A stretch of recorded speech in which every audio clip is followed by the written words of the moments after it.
Rachel spread lies about my work, stole credit for my projects, and seduced my boyfriend at the office party.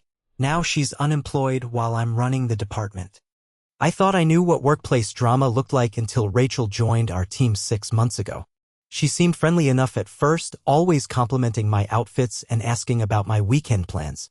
I was actually excited to have another woman around my age in the office since most of my colleagues were either fresh out of college or nearing retirement. The problems started small. I'd submit a report on Monday morning, and by Wednesday, Rachel would be presenting very similar ideas in meetings, just packaged differently.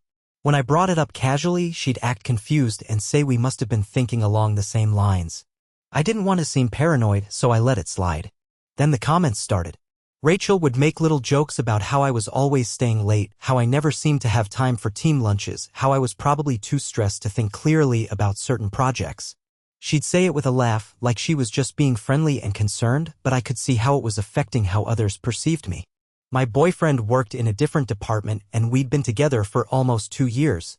He was supportive of my career ambitions, or so I thought. We'd talk about getting engaged soon, maybe buying a house together.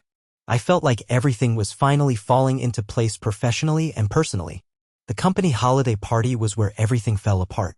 I had been working on a major presentation for weeks, something that could really set me apart for the promotion everyone knew was coming up.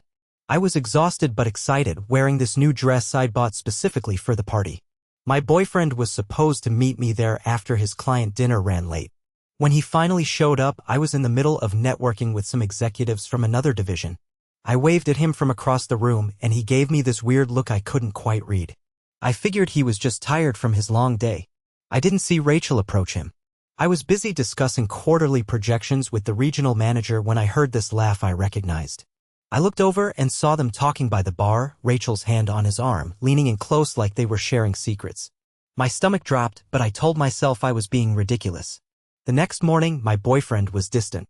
He kept checking his phone and giving me one-word answers when I tried to talk about the party.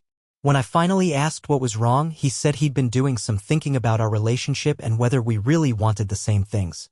That same week, I found out I didn't get the promotion. My boss called me into his office and said while my work was good, there were concerns about my reliability and team collaboration skills. He said some people had mentioned I seemed overwhelmed lately and might not be ready for additional responsibilities. Instead, I was being moved to a different project team, essentially a lateral move that felt like a demotion.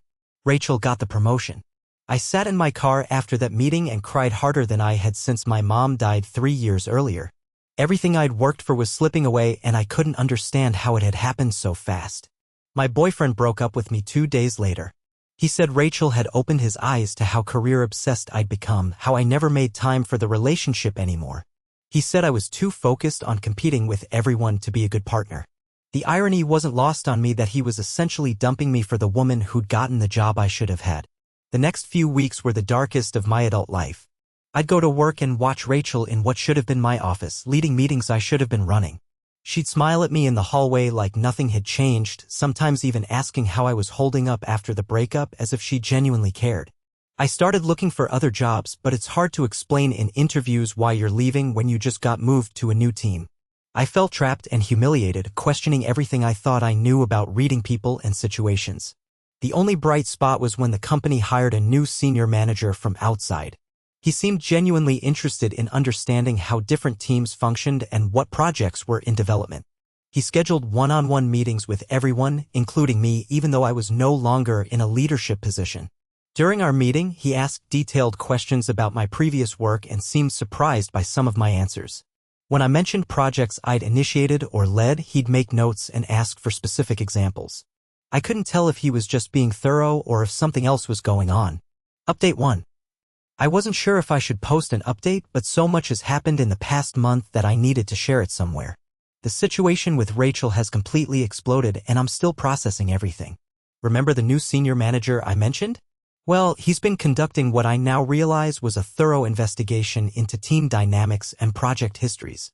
Apparently, he does this at every company he joins to understand who actually contributes what before making any major decisions.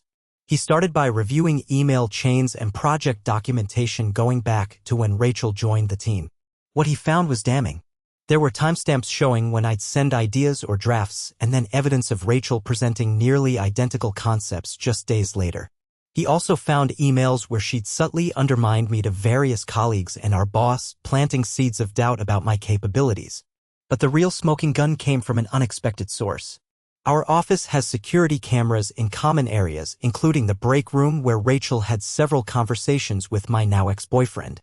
The new manager requested footage from around the time of the holiday party as part of his review process, and what he saw was shocking. The cameras showed Rachel deliberately seeking out my boyfriend that night, initiating contact when she saw he was alone. The footage from the following days showed them meeting in the break room multiple times, having what were clearly intimate conversations. She was systematically turning him against me while positioning herself as the sympathetic alternative. When confronted with this evidence, Rachel initially tried to deny everything. She claimed the emails were misunderstandings and that her conversations with my ex-boyfriend were just friendly support during his relationship troubles. But the timeline was too clear and the pattern too obvious. The investigation revealed that she'd been falsifying project reports, claiming sole credit for collaborative work, and actively spreading misinformation about my performance to anyone who would listen. This wasn't just office politics gone wrong, it was deliberate sabotage designed to advance her career at my expense. Rachel was fired for professional misconduct and fraud.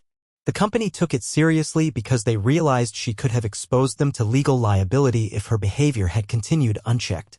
They also couldn't trust her in any leadership position after discovering how manipulative she'd been. But here's where it gets even more interesting. During the exit interview process, Rachel broke down completely. She started rambling about how nothing was ever fair, how some people always got everything handed to them, how she'd spent her whole life watching others succeed while she struggled. She mentioned specific details about my childhood that made no sense for a casual coworker to know. She talked about school awards I'd won, activities I'd participated in, even family dynamics that I'd never shared with anyone at work. The new manager found it strange enough to ask me about it privately. That's when the pieces started falling into place in a way I never could have imagined. Update 2. I've been staring at my computer screen for an hour trying to figure out how to write this update. What I discovered about Rachel has completely changed how I see my entire life, not just this workplace situation. After the new manager mentioned Rachel's oddly specific knowledge about my past, I couldn't stop thinking about it. I started going through my memories trying to figure out if I'd ever mentioned those childhood details to her. I hadn't. But the more I thought about her comments, the more familiar some of them seemed. I remembered my father mentioning years ago that he'd had a brief relationship before he met my mother and that there had been a child from that relationship. He'd always been vague about it, saying it was complicated and that contact had been lost over the years. My mother had discouraged me from asking too many questions, and eventually I stopped thinking about it. But Rachel's comments during her breakdown kept echoing in my mind. She'd said things like, some people always got everything handed to them, and spent her whole life watching others succeed. The bitterness in her voice wasn't just about work, it was deeper, more personal. I finally worked up the courage to call my father and ask directly about his previous relationship. After some hesitation, he admitted that he'd had a daughter from a relationship in his early 20s. He said he tried to maintain contact, but the mother had made it difficult, and eventually he'd focused on building his new family with my mom. He told me her name was Rachel. The realization hit me like a physical blow. My coworker, the woman who'd systematically destroyed my career and relationship, was my half-sister. She'd gotten the job at my company specifically to get close to me, to compete with me, to finally beat me at something. When I confronted her, she didn't deny it. She said she'd been watching my life from a distance for years, following my career progression through social media and professional networks. She'd seen how successful I was becoming, how happy I seemed, and it had eaten away at her. She told me about growing up knowing she had a father who'd chosen another family over her, watching from afar as he attended my school events and celebrated my achievements while she struggled with her mother's resentment and financial difficulties. Getting hired at my company had been the culmination of months of planning. She'd researched the organization, networked her way into the position, and set out to prove that she was better than the daughter who'd gotten all the advantages she'd been denied. The theft of my boyfriend wasn't random either. She'd seen photos of us together on social media and decided that taking him away from me would be the ultimate victory. She'd studied his interests, his personality, and crafted her approach specifically to appeal to him while making me look bad in comparison. Learning all this made me feel sick and confused. Part of me felt horrible for her, understanding the pain and abandonment that had driven her actions. But another part of me was furious that she'd chosen to handle her resentment by destroying my life instead of trying to build a relationship with me. The new manager, who had become someone I trusted throughout this whole ordeal, helped me process what had happened. We'd been spending more time together as he worked to restructure the team and undo the damage Rachel had caused. He was patient and understanding as I worked through the emotional complexity of discovering I had a sister who hated me. Final update. It's been 3 months since Rachel was fired, and my life has changed in ways I never could have anticipated. I'm writing this final update because I think I've finally reached a place where I can see the whole situation clearly. I was promoted to department head, taking over the role that should have been mine from the beginning. The new manager recommended me after seeing my actual work and leadership capabilities once Rachel's interference was removed. It feels surreal to be in the position I'd dreamed of, but the path to get here was nothing like what I'd imagined. My relationship with my father has been complicated since learning about Rachel. He's expressed regret about how he handled the situation with her mother, but also defensiveness about the choices he made. We're working through it slowly, and I'm trying to understand his perspective while also processing my own feelings about having a half-sister I never knew existed. The most unexpected development has been my relationship with the new manager who uncovered Rachel's deception. What started as professional respect has grown into something deeper. He's been incredibly supportive throughout this entire ordeal, and we've discovered we have a lot in common beyond work. We've been dating for about 6 weeks now, taking things slowly given the complicated circumstances of how we met. As for Rachel, she reached out to me 2 weeks ago. She's been unemployed since being fired, and she asked if I would consider writing her a reference letter. She said she was desperate and had learned her lesson about letting resentment control her actions. I stared at that text for hours, feeling every emotion possible. Anger, sadness, confusion, and surprisingly, a small amount of pity. This woman had spent months destroying my life, but she was also my sister who'd been carrying pain I couldn't fully understand. I decided to meet with her in person before making any decisions about the reference letter. We met at a coffee shop downtown, and for the first time, I could see the family resemblance that had been hidden by her carefully constructed professional persona at work. She looked exhausted and defeated, nothing like the confident woman who'd stolen my promotion and my boyfriend. She apologized repeatedly but also tried to explain the years of watching my life from a distance, feeling like she'd been replaced by a daughter who got everything she'd been denied. I told her I understood her pain but couldn't excuse her actions. I said that if she'd approached me honestly from the beginning, we might have been able to build a relationship instead of her choosing to tear down my life. In the end, I didn't write the reference letter.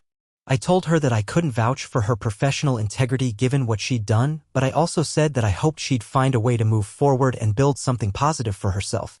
I also told her that once she'd gotten some help and proven she could change her approach to dealing with conflict and resentment, I'd be open to trying to build a relationship as sisters.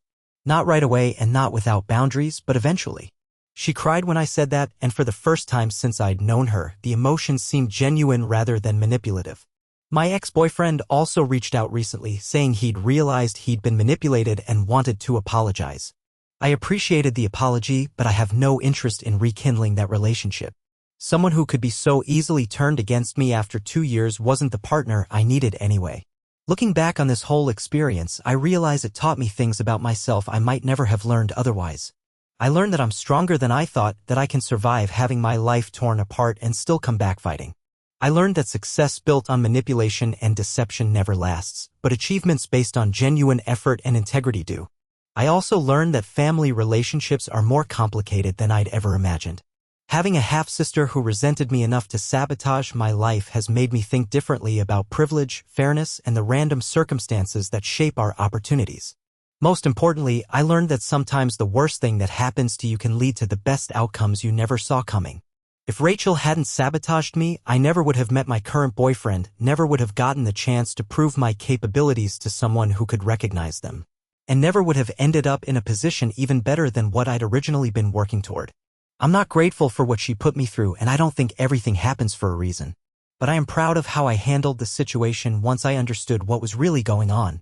I chose to respond with integrity even when others around me were lying and manipulating, and that choice ultimately led to outcomes I couldn't have planned or predicted. Rachel is still unemployed as far as I know, and I hope she finds a way to build a life that doesn't depend on tearing down others. My father and I are slowly working toward a better relationship, one that acknowledges the complexity of his past choices while focusing on moving forward. As for me, I'm running a department I love, dating someone who values honesty and integrity, and finally feeling like I understand who I am when faced with real adversity. It's not the story I would have written for myself, but it's the one I got, and I'm making the most of it.